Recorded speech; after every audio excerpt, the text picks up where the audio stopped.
Okay, guys, this is going to be the first of two videos, I think, that are going to talk about variations of direct quotations. Okay, so there are a number of different ways that we can incorporate direct quotations into our papers. Sometimes we've got really long quotations that require a certain kind of formatting, or you've got maybe just a part of a quote that you want to use, so you cut it out from the rest of it, or maybe you're changing the quote in some way to fit your sentence better. There's a whole bunch of different things that we can do, and so I'm going to go through some of these variations, and what I'm going to encourage you to do is try out these variations in your writing. I want this class to be like a practice of sorts, like a sandbox, where you can try out some different things that maybe you wouldn't have wanted to try before. Because again, if we want to get really good at this sort of thing of integrating sources, we want to make sure that we've got the full range of tools and skills necessary to use those sources. And these variations on direct quotations are certainly valuable tools to have. Okay. So the first thing I want to talk about is just basically what the grammatical structure of a direct quotation looks like. Um, so a lot of the times, a direct quotation is a sentence within a sentence. And that's why we insist on having a comma after the speaking verb and a capital letter for the beginning word of the quotes. So our example, right? John F. Kennedy once said, comma, ask not what your country can do for you, but what you can do for your country. Because what we've done is we've taken this complete sentence and put it into this complete sentence. And so we have a grammatical structure that tells our reader that there are basically two sentences in one. And this comma here and this capitalized word of the first word of the quotation tells our reader that. And so that's your basic direct quotation format. It's going to be something like your reader says this, or your reader argues, or according to John F. Kennedy, comma. But what really matters here is that the first word of the capital of the quote is capitalized because it is a sentence within a sentence. So again, technically you've got two sentences.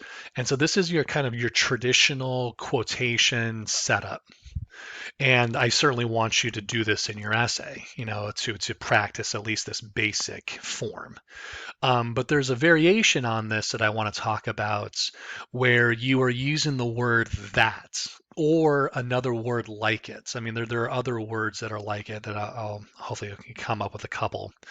Um, but sometimes what you see is the word that used in a sentence with a direct quotation, something like this. William Shakespeare once said that all the world's a stage. And so, what the word that does is it makes this direct quotation a part of the whole sentence. So now you've only got one sentence. Do you see the subtle difference here? That even though this is a complete sentence in and of itself, if you used it from its original quote, right?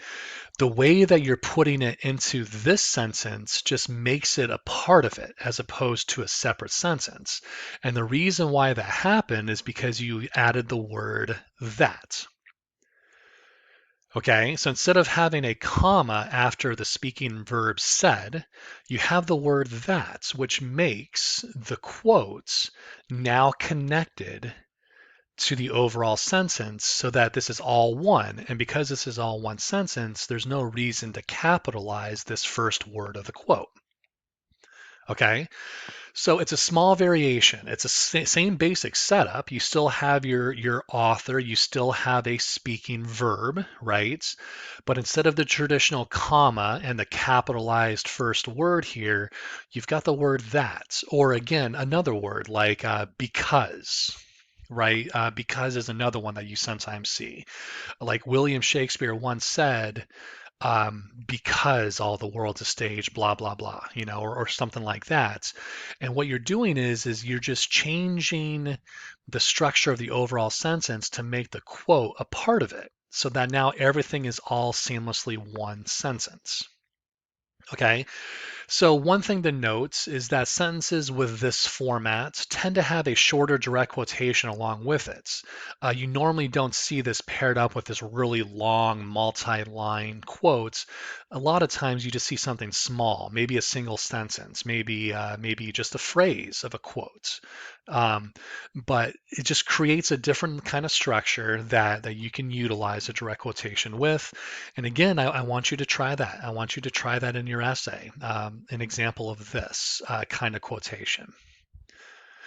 So one last thing to keep in mind is that the grammatical structure is different than this structure. You know, you don't have the comma and the capital letter of the quotes, but for the most part, it does basically read the same as the other example. It's just another way of using a direct quotation. Okay. And then the third one I want to talk about on this video is the use of long quotations, quotations that would result in 4 lines or longer of text in your paper. And so when you have long quotations that are 4 lines or longer, what we want to do is make it a block quote. And the block quote is going to be pretty much a similar format of having the author and the verb introducing the quotes. But instead of having a comma followed by the quotations, you're going to use a colon and you're going to follow the quotation with a block format. And I'm going to show you how this is going to look on a Google Doc in a second, but here's an example. So this is how the whole thing would look. In fact, Rumelhart suggests that schemata truly are the building blocks of cognition. They are the fundamental elements upon which all information processing depends, blah, blah, blah, blah, blah. But do you see how the quote is blocked off from the rest of the text? So traditionally what you would have is the quote right here, right after the word schemata, and the quote would be on as normal, but this happens to be long. This is a long one. So what you're doing is you're blocking it off from the rest of the text. And if you notice this with block quotations, you don't have quotation marks. The blocked off nature of the quotation is good enough to tell your reader that this is indeed a quotation mark. So you don't actually, I'm sorry, a quote. So you don't need quotation marks after or before the quote. You just need to block it off. So again, the basic structure is you have your introductory material. So the author, Rumelhart, suggests that schemata followed by a colon and then a blocked off quotation. Now, one thing before I demonstrate for you how this will be formatted is that block quotations should be limited. Okay. In this class, your papers are averaging about 1,000 words in length. They're not very long. And so if you think about it, how many block quotes can you get away with in a 1,000-word essay? Maybe 1, 2 at the very max. So you don't really want to overuse block quotations. That would be ridiculous. Now, if you had a really long paper, like 50 pages long or something like that, then sure, you might have more uses of block quotations because you're probably engaging with something really deep, right? And you have to have a lot of these textual examples. But for our class, we just don't really have papers long enough to warrant the use of a lot of block quotes. So while I want you to demonstrate this in this essay, um, I don't want you to overdo it. I want you maybe just to use it once. But in the future, when you think about using block quotes, you really want to think about why you're using it. Like, is there any way that you can get away with using a shorter part of it? Or maybe, so if you see here in this example, you've got several sentences. Maybe you just only have to use one of these sentences to get your point across. Or maybe you really do need everything, and then that's a choice that you make, and you make it into a block quote. But you just want to think about like how deeply you're getting into something, and whether or not it really needs to have block quotes in the first place. Sometimes you come across something that is just too valuable to pass up. You need that entire thing. It's too powerfully said or it's too perfectly explained and you want to use it all, then yeah, by all means use it. But if you are just using a whole bunch of them just because, I think it can take away the power of your writing because you're using the quotations too much. So let me go ahead and show you how this is going to look. Bring you over to a Google Doc that I have. Um, so I wanted to start off with first a just an article from the Atlantic talking about the space shuttle that had just taken off. So let's just say I want to copy this real quick, and let me find out who the author is. Marina Koren. All right, so it's going to look something like this. So Marina Koren writes colon, and then I'm going to push. I want this to be double spaced, right? Oops, why did that happen? Let's go to formats.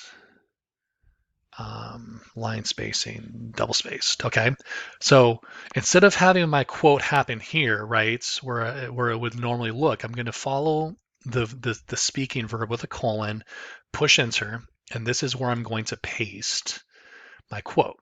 And I'm probably going to need to format this so that it looks the same. And it's probably going to be, there we go, right? But do you see how it's still lined up with the margin here or with the text? So what we now need to do is we need to put our cursor in front of that first line. We're going to tab it so it goes in, and then we're going to put our cursor under the next line and also tab it. And then we got to fix it at the top there by pushing backspace. And then let's just put a citation here for the author's name. And do you see how we have it indented further than everything else? And that's what makes it blocked off. But now what you want to do, and this is important, this is what a lot of students forget, is that when you push enter and you want to continue your paper, do you see how your cursor is still in line with the quote? What you have to do when your cursor is on the next line is you have to push backspace, and that kicks it back to the margin. And I'm just going to make up some things of important things. And then whatever, writing. Let's just say I got my paper. My paper's doing its thing. My paper's doing its thing. And do you see how the quote is blocked off? It's blocked off from the rest of the text. I could even have something like this, right? This space shuttle launch was really important. Marina Koren writes, and then I've got my quote blocked off. There's no quotation marks, and I have myself a citation at the end, right? So that's how the block quote is going to look. You want to make sure that it's formatted properly. It's pretty easy to do. You want to just put it into your paper below, and the next line after the introductory material indents everything so that it's all indented. Do you see how it's all blocked off here? And then when you move to the next line, you want to make sure you kick your cursor back by pushing the backspace button so that it aligns with everything else. And that's how you do a block quotation. So that's pretty much about what I wanted to cover for this video. Again, just these three different ways that you can utilize direct quotes. The standard way, the way with a subtle variation using the word that or because, and a block quote. And so I want to make sure that you guys are trying these out in your paper. Again, the whole name of the game here is just to experiment. I want you to try it out. Just push yourself outside of your comfort zone and try to utilize source material in a different way. And hopefully, as you do this more often, it will just become easier for you to do in future classes. That's the whole name of the game here.